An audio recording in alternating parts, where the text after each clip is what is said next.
Well, I just found something completely by accident. The Vodka History Museum.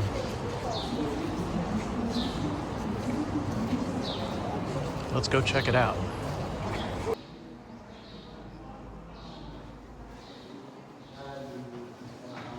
Heading upstairs, the art on the walls makes you think this is going to be a kooky tourist attraction. The bear and other colorful characters are stereotypically portrayed, and I wonder what I'm getting myself into. The first part of the museum takes you back to the early history of vodka and the long development of distilling in Russia.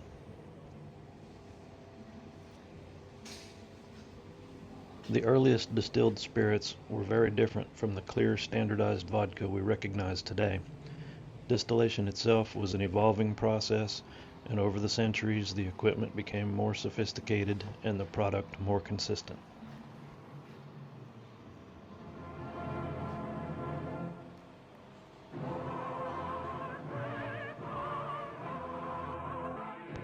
Here you can see examples of the equipment and containers associated with that history, along with some remarkably old bottles. Before modern factories could turn out millions of identical glass bottles, the bottle itself was a much more distinctive object. Different shapes, markings, and embossed names could identify a producer or tell us something about when and where it was made.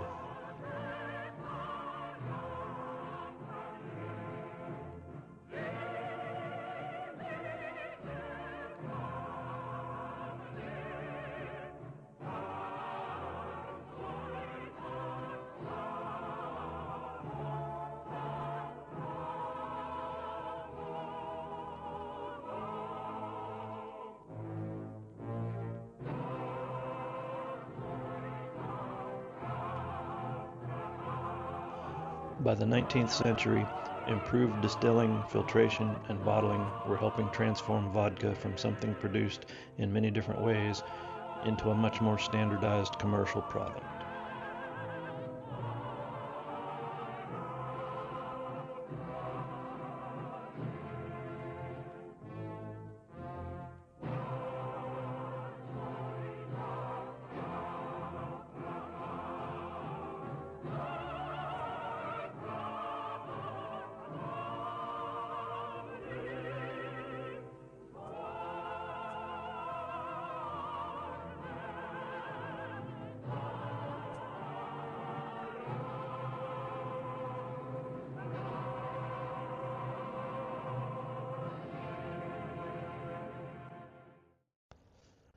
Vodka also became increasingly connected with the Russian state.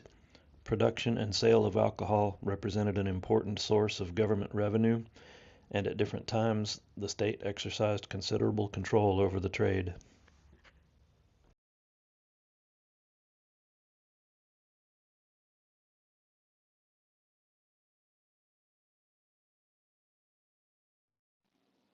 Among all the bottles, this 50-ruble banknote caught my attention. It was issued in 1899 during the reign of Nicholas II, although the portrait is actually his grandfather, Emperor Nicholas I. And 50 rubles was serious money at the time. Around the turn of the century, an industrial worker might earn only somewhere around 15 to 20 rubles in an entire month. For an ordinary Russian, this represented a substantial amount of money.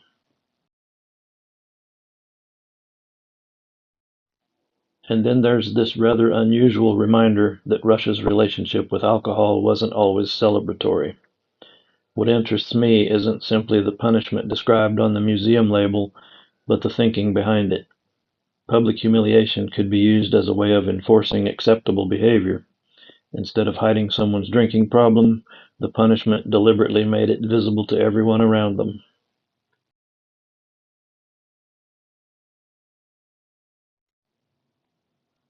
That's quite a contrast with the beautifully decorated bottles displayed only a few steps away.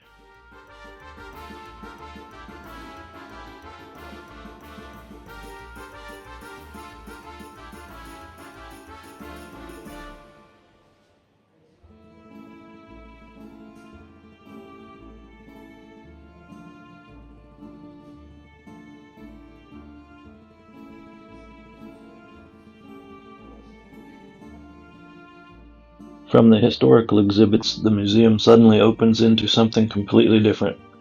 Shelf after shelf of vodka from across Russia.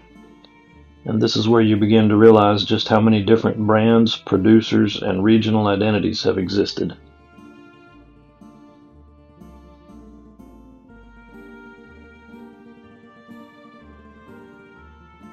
As I walk along the cases, the bottles are organized by different regions of the country. There are tall bottles, short bottles, elaborate presentation bottles, and some that seem designed more as a souvenir than for what it contains inside.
Toward the end of the museum, the displays move away from individual bottles and try to put them back into everyday life.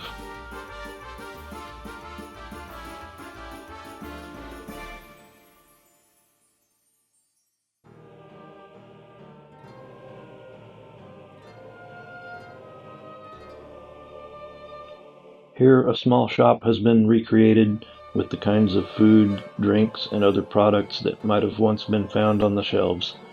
After seeing so much vodka displayed as a collectible or historical object, it's interesting to see it return to the setting where people would have actually encountered it.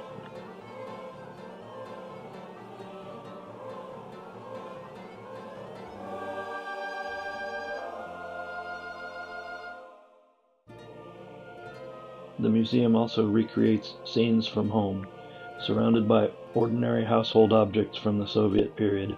The exhibit becomes less about the vodka and more about how it fit into the everyday lives of the people.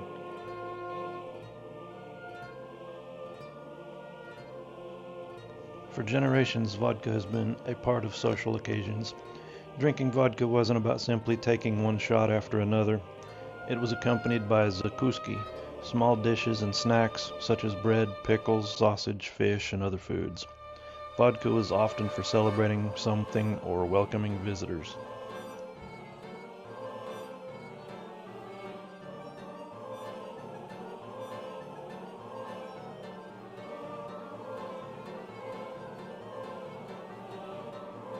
So I walked in expecting to only see a collection of old vodka bottles, but ended up finding a small journey through Russian history, advertising, manufacturing, and ordinary life.